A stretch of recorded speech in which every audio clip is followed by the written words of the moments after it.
Bonsoir à toutes et à tous, il est 20h, c'est l'heure du journal, voici les titres. De nouveaux ambassadeurs accrédités au Bénin, ils ont présenté leur lettre de créance au chef de l'État ce matin. À suivre dans ce journal, le point de Renaud Akako.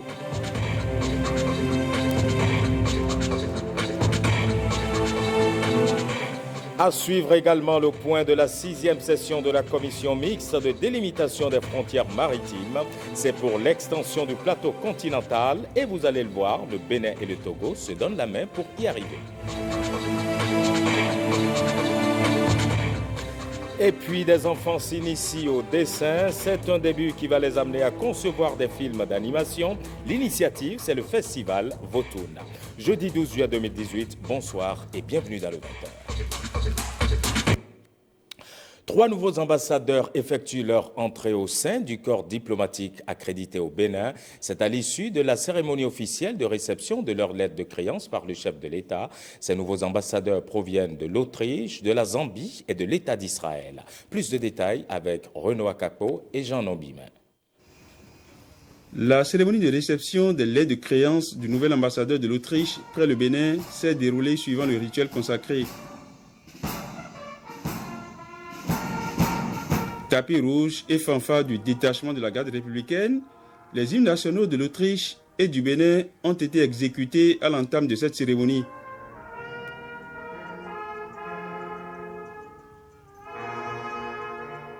Après le cérémonial très protocolaire de son accueil, Werner Sanfter a été introduit au cabinet du chef de l'État. Le diplomate autrichien a remis au président de la République les lettres par lesquelles M.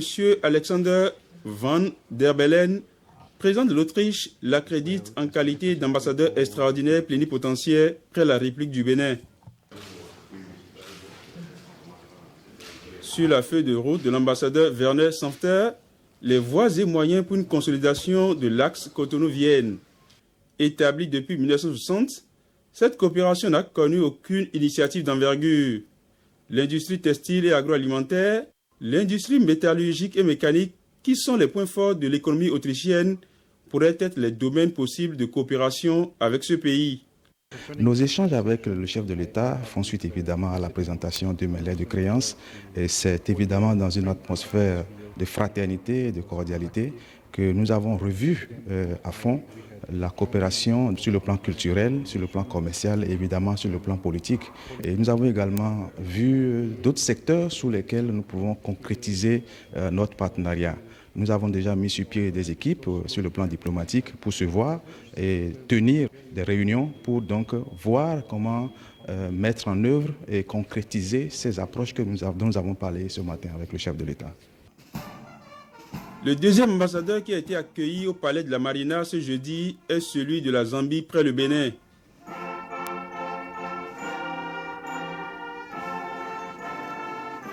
Accueil empreint de solennité avec l'aube nouvelle et l'hymne national de la Zambie.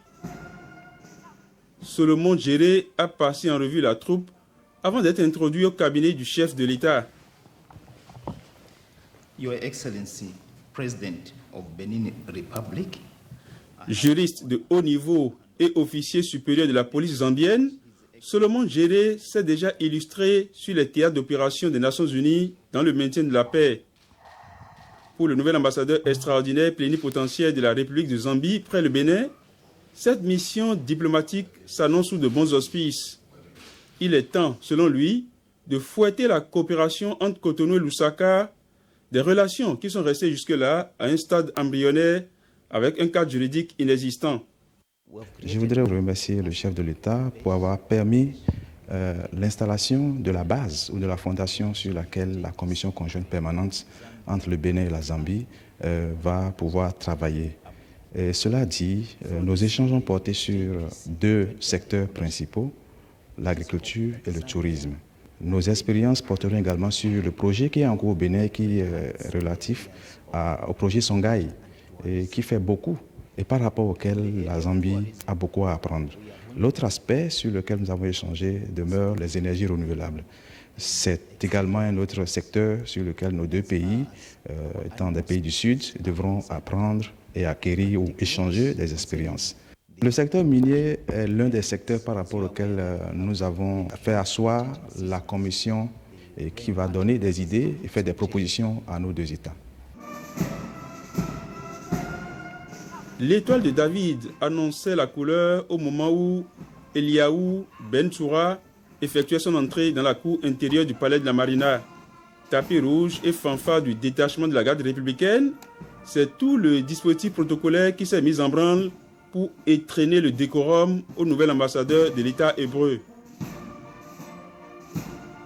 Avant sa prise de fonction officielle, le diplomate israélien est allé aussi présenter ses lettres de créance au président Patrice Talon. À l'issue de cette cérémonie d'accréditation, le diplomate israélien s'est engagé à travailler en étroite collaboration avec les autorités béninoises pour un raffermissement des liens de partenariat entre le Bénin et l'État d'Israël.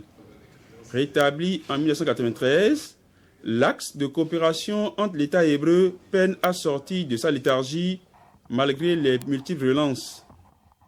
Selon l'ambassadeur israélien, la coopération entre les deux pays est promise à un bel avenir avec les mutations qui s'opèrent au Bénin. Nous allons redynamiser les relations entre Israël et le Bénin, comme dans l'agriculture, high-tech, et gestion d'eau. Et dans ce domaine-là, nous sommes plus que prêts à coopérer avec un pays frère comme le Bénin et faire le transfert, les savoir-faire. Et j'ai informé le président déjà par rapport aux étudiants qui vont partir en Israël le mois prochain, aussi les bourses qu'Israël offre aux Béninois. J'espère avec le dynamisme et les transformations que je vois aussi ici en Bénin aujourd'hui, et ça va aider à renforcer les relations entre les deux pays. Avant d'être nommé ambassadeur extraordinaire et plénipotentiaire de l'État d'Israël près le Bénin, Eliaou Bentoura a servi entre autres pays au Sénégal, au Gabon, à Madagascar et dans les deux Congos. Marié, il est père de 3 enfants. Fin à Cotonou de la 6e session de la commission mixte bénino-togolaise de délimitation de la frontière maritime. C'est en tout 3 jours pour finaliser les travaux du dossier d'extension du plateau continental. À l'arrivée, c'est une avancée qui réjouit les experts des deux pays. Précieux Akwaronou, Alexis Kenom. En venant ici, vous montrez que vous avez pris vos responsabilités. La Convention des Nations Unies sur le droit de la mer attribue une zone économique exclusive de 200 milles marins à chaque État côtier. Ce chiffre peut varier selon l'article 76, à condition que les États prouvent que ce dernier fait partie de leur plateau continental. C'est à cette tâche que se sont attelés les experts du Bénin et du Togo. En prenant acte des travaux exécutés par la commission mixte, avec l'assistance du cabinet international maritime Zone Solutions Limited, je m'engage à veiller avec les autres membres du gouvernement du Bénin au suivi rigoureux jusqu'au dépôt de ce précieux document à la division des affaires maritimes et du droit de la mer à New York, en collaboration bien sûr avec mon homologue membre du gouvernement togolais. Ces travaux de la 6e commission mixte paritaire d'extension du plateau continental s'inscrivent dans le cadre de la mise en œuvre du programme Frontières de l'Union africaine, un programme lancé en 2007 et dont le but est de prévenir les conflits frontaliers sur le continent africain. Il est financé par le ministère fédéral allemand des Affaires étrangères. Depuis 10 ans, l'Allemagne a soutenu l'Union africaine et ses États membres de mettre en œuvre son programme Frontières. Le ministère des Affaires étrangères à Berlin a mobilisé plus de 23 millions d'euros pour son appui financier et technique. Cet appui a été réalisé par la GIZ et je l'en remercie cordialement. Aujourd'hui, la GIZ soutient le programme Frontières dans ses 3 axes d'intervention, c'est-à-dire la délimitation et la démarcation, la coopération transfrontalière et le développement des capacités. La délimitation des frontières maritimes du Bénin et du Togo, au-delà des 200 miles marins, permettra aux deux pays d'étendre leur souveraineté en mer. Ce prolongement peut permettre la découverte de ressources minières non encore exploitées. Et puis, retenez que les voleurs de câbles sont de retour. Ils ont vandalisé la fibre optique. L'incident est survenu sur les sites d'installation du projet de déploiement de cet important outil prévu pour garantir l'accès à l'Internet. Chose que déplore le préfet du littoral. Modeste Toboula condamne l'acte et met en garde. Il est ici au micro de Malini Tibozo et de Louis Kouaoubé. Il m'a été donné de constater avec insistance que dans le cadre de la mise en œuvre du plan d'action du gouvernement relatif à la fourniture de l'Internet à haut débit au niveau de l'ensemble des couches sociales concernées, au sein des populations, que des individus mal intentionnés arrivent à soustraire frauduleusement, pour utiliser le terme le plus connu, à voler les câbles qui sont mis en terre et qui sont le véhicule, qui constituent le véhicule, n'est-ce pas, de l'Internet haut débit. Je voudrais dire que nous avons pris toutes les mesures possibles. Le premier qui sera pris en flagrant délit ou par enquête judiciaire qui sera déniché et qui aurait participé de près ou de loin, complice ou non même, s'ils ont eu l'information qu'ils n'ont même pas eu à le révéler à la police, on va les appréhender. Deuxième élément, j'ai instruit tous les commissaires d'arrondissement, tous les élus locaux, au fin de procéder à des enquêtes minutieuses. Non seulement au niveau de ceux qui utilisent le cuivre comme matière première de fabrication, de transformation, mais aussi et surtout ceux qui sont les vendeurs de ces cuivres-là de façon officieuse. À partir de maintenant, si quelqu'un veut vendre le cuivre, on doit d'abord rechercher la provenance de son cuivre. Où est-ce qu'il l'a trouvé? Est-ce que ce n'est pas les réseaux mafieux de vol, de câbles qui fonctionnent? Et à ce sujet-là, les commissaires sont instruits pour pouvoir faire, n'est-ce pas, le travail. Je voudrais donc appeler l'attention de tout le monde et demander aux populations de collaborer.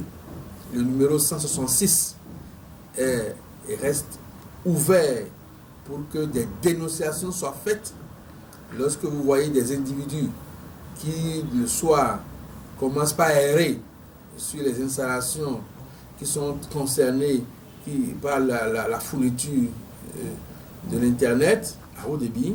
Lorsque vous avez des gens qui ont des comportements douteux, n'est-ce pas, il faut les dénoncer. Direction Glodjigbe, où sont descendus une fois de plus les membres de la commission interministérielle chargée du dédommagement des propriétaires terriens situés dans l'emprise de l'aéroport de Glodjigbe. Comme les autres fois, ils ont remis leur chèque à quelques sinistrés ayant droit. Belmondo Atikpo, Rosemonde Chiapé. L'une après l'autre, les 61 personnes de la 8e vague concernées par l'opération de dédommagement ici à Glodjigbe reçoivent le chèque des mains du représentant du président de la commission interministérielle. Nous sommes ici cet après-midi à l'arrondissement de Glodjigbe pour la 8e vague de remise des chèques aux personnes affectées par le projet. Et donc, vous n'êtes pas sans savoir que depuis un bon moment, le processus est en cours, le processus évolue normalement. Et la commission interministérielle en charge donc, de conduire le processus est à pied d'œuvre, nuit et jour. Les 61 chèques remis par le gouvernement aux sinistrés font en numéraire près de 146 millions de nos francs. Ce geste justifie pleinement la bonne foi de l'État à honorer ses engagements vis-à-vis des propriétaires terriens. Il faut saluer donc la détermination du gouvernement qui maintient le cap par rapport à ce projet qui très bientôt va devenir une réalité. Bien entendu, c'est des chèques du Trésor qui sont payables. C'est des chèques déjà certifiés. Et donc, une fois que les PAP se présentent au guichet du service d'épargne ou bien au guichet du Trésor sur le territoire national, ces PAP donc, sont automatiquement payés. C'est sous la supervision du représentant du chef de l'arrondissement de Glodibé que s'est déroulée l'opération de remise des chèques. Il a invité les bénéficiaires à faire un bon usage de l'argent reçu. Je prie pour qu'ils en fassent un bon usage. Il ne faut pas qu'ils tombent dans une joie effrénée. On ne peut que féliciter le gouvernement béninois, à sa tête le président Patrice Talon, n'est-ce pas, qui a souci du développement de notre pays. L'argent, ce n'est pas des feuilles qu'on va ramasser sur la voie publique. Donc déjà qu'on arrive à mobiliser tant d'argent, tant de sous, pour désintéresser les populations sinistrées, je crois qu'il faut féliciter le gouvernement. À ce jour, plus de 300 personnes ont déjà été dédommagées dans le cadre du projet de la construction de l'aéroport international de Glodibé. Un défi et en même temps une ambition affichée par le président de la République, Patrice Talon. Les directeurs régionaux et centraux de la Société béninoise d'énergie électrique renforcent leur capacité en management. Ils y sont en formation pour une gestion exemplaire de la clientèle. Leur maître mot désormais, leadership, management et satisfaction. Blaise Adampo, Simon Villon. À la Société béninoise d'énergie électrique, les défis sont énormes pour une meilleure satisfaction de la clientèle. Il importe donc que les agents de la structure fassent preuve de leadership dans la gestion. C'est pour répondre à la question que les directeurs régionaux et centraux renforcent leurs capacités. La restructuration de l'opérateur national et son réseau nécessite des réformes profondes qui doivent intégrer le renforcement des capacités des acteurs aussi bien au plan technique, administratif, juridique que managérial. En se projetant dans l'avenir par rapport aux objectifs à atteindre, il y a nécessité de faire une autre évaluation des compétences individuelles et collectives pour déterminer les ressources nécessaires à apporter en vue du renforcement des capacités managériales de l'opérateur à restructurer. La tenue de cette rencontre vient à point nommé pour ces responsables de la SB2E. Si nous sortons de ce séminaire avec des outils assez modernes de gestion et de leadership, c'est pour que nous soyons vraiment à la hauteur. Cette formation nous apporte beaucoup de choses. D'abord, la capacité de gérer le personnel. À la région, nous avons beaucoup d'activités. Et si on n'a pas certaines capacités managériales, il serait très difficile d'atteindre les objectifs fixés. D'abord, dans le contrat d'objectifs que tous les directeurs régionaux. Formation sur le leadership et le management, c'est l'une des communications du présent atelier.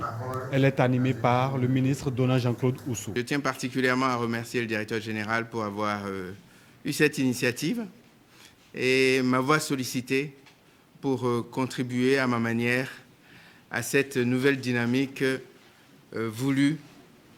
À l'occasion, l'autorité ministérielle réaffirme la volonté du gouvernement à accompagner la SBE pour l'atteinte de ses objectifs. Je vous assure que la détermination du gouvernement, à travers un certain nombre d'initiatives, à faire de cette entreprise une entreprise performante, une entreprise modèle, une entreprise moderne, est sans égal. L'atelier de renforcement de capacité des managers de la SBE est prévu pour la durée de 2 jours. Il prend fin par l'élaboration de documents dénommés le manuel du bon directeur régional. Parlons à présent employabilité des jeunes, mais des jeunes en situation de handicap. Quel est l'état des lieux de leur accès à l'emploi aujourd'hui? Les choses s'améliorent-elles véritablement pour eux? Réponse avec le représentant résident de Handicap International. Il est au micro de Marlène Zomaon et de Alexis Kenom. C'est un atelier important parce qu'il y a environ 3 mois, on a enclenché un processus de diagnostic, donc disons une évaluation de la situation liée à l'insertion professionnelle des jeunes en situation de handicap au Bénin. Et donc, il était arrivé le moment de réunir tout le monde, et surtout les jeunes aussi, les jeunes concernés, et pour présenter un peu les résultats, n'est-ce pas, de ce processus. Et donc de s'assurer que tout ce qui a pu être collecté comme information sur le terrain, et le traitement ou l'analyse qu'on a pu faire de toutes ces données-là reflète bien évidemment la réalité et qu'à partir, n'est-ce pas, de ces résultats, on peut effectivement engager des actions pertinentes nécessaires pour l'amélioration de la situation liée à l'insertion professionnelle des jeunes en situation de handicap au Bénin. Et parlant de personnes en situation de handicap, Plan International Bénin vient en aide au Centre de promotion sociale des aveugles et amblyopes de Segbeya. C'est à travers un don de nombreux vivres. Belmondo Atipo, Bernard Djobé. Entre Plan Bénin International et les handicapés, le pont n'est jamais rompu. Après les centres de promotion sociale de Natitengu, d'Akasato et d'Abomey-Calavi, c'est le tour du centre de promotion sociale de Segbeya d'Akpakpa de bénéficier des dons en nature de l'ONG humanitaire Plan International. Les apprenants du centre reçoivent à cœur joie les présents. C'est à bras ouverts et à cœur sincère que nous célébrons ce jour le géant pas du Plan International Bénin sur la liste des généraux partenaires du Centre de promotion sociale des aveugles de Segbeya et des structures sœurs. Plan Bénin s'est dit qu'il faut alors faire un geste pour accompagner ces structures qui font déjà des efforts pour permettre à ces enfants, à ces âmes innocentes de participer aussi au développement du pays. Les vivres remis sont constitués entre autres des sacs de maïs, le haricot, du riz et des paquets de produits hygiéniques. Le gouvernement, à travers le ministère de l'Intérieur et le ministère des Affaires sociales, a accompagné cet élan de générosité de Plan Bénin International. Avec la coopération internationale qui a permis aujourd'hui ce partenariat entre Plan Bénin et l'État béninois, qui a permis également d'avoir ce don aujourd'hui, nous voulons au nom de cet État vous dire merci. Je saisis l'occasion pour vous demander d'être toujours à nos côtés. C'est vrai, l'État, on l'a annoncé tout à l'heure, fait ce qui est de son possible.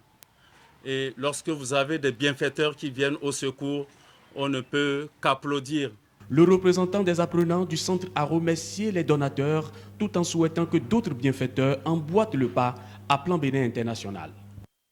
Et vous le savez déjà, la finale du Mondial de football 2018, c'est dans 3 jours entre la France et la Croatie.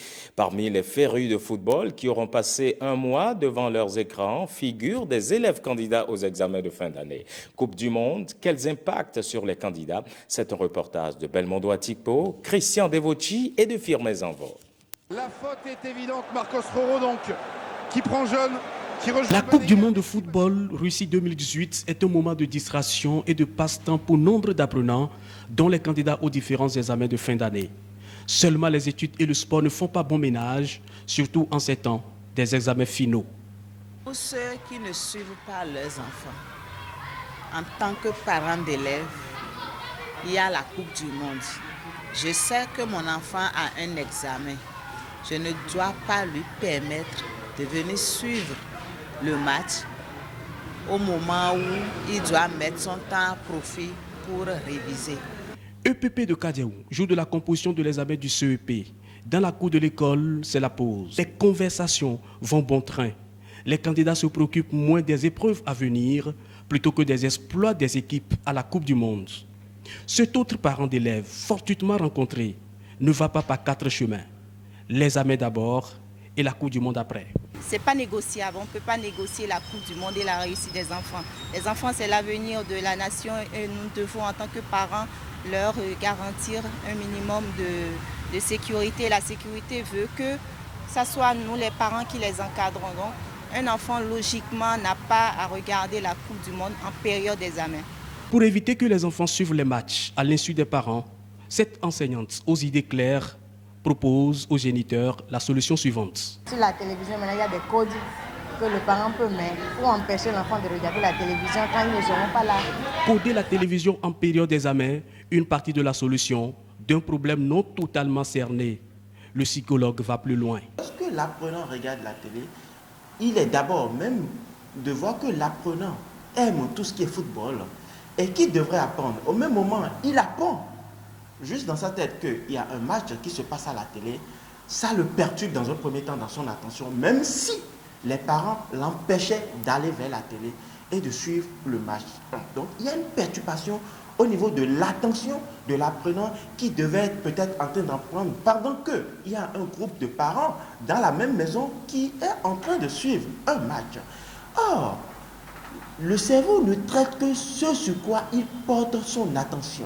Du moment où il y a un problème d'attention, il y a un problème de mémorisation et donc un problème de restitution. L'enfant est perturbé. À 2 pas au dehors du sujet Lonokwe, ces élèves en classe d'examen et candidats au BEPC parlent non sans complexe de la nécessité de concilier la Coupe du Monde et la période des examens. Je suis un peu la Coupe du Monde et après j'apprends avec vous. On ne peut pas parler du football sans que vous, en tant qu'homme ou bien femme, si vous avez aimé le sport, si vous avez fait une fois le sport, que cela ne vous dise rien. Donc nécessairement ça impacte sur la révision des enfants en ces moments-là pour la préparation plus que... Lorsque je sais que le football ne m'apportera rien au niveau de mes examens futurs et très proches auxquels je dois me donner, ma conscience va dire, écoute, tiens, laisse ça, va chercher ton cahier, concentre-toi pour apprendre. Ça s'appelle de la conscience.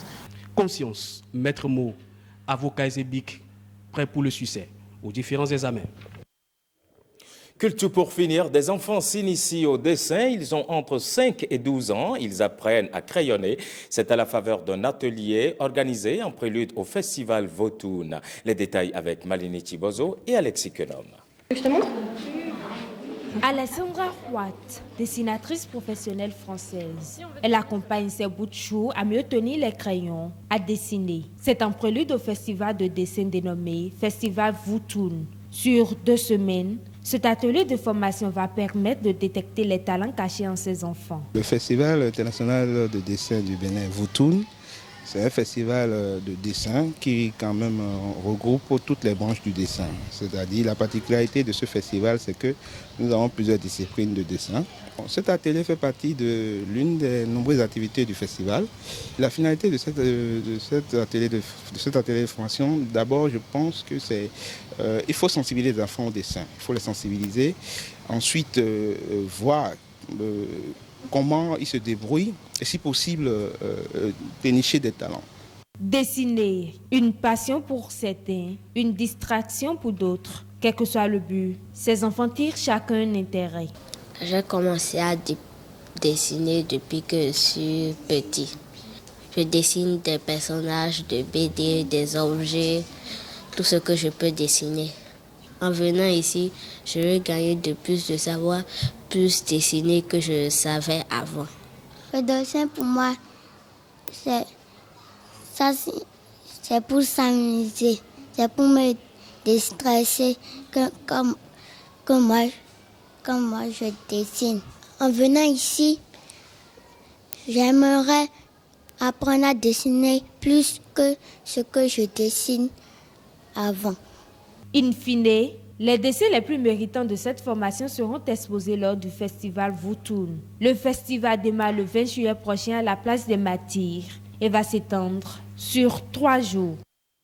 Et voilà qui referme ce journal. Merci à toutes et à tous de l'avoir suivi. L'info est en continu sur notre site le www.ortb.bj. Bonne suite des programmes à notre campagne.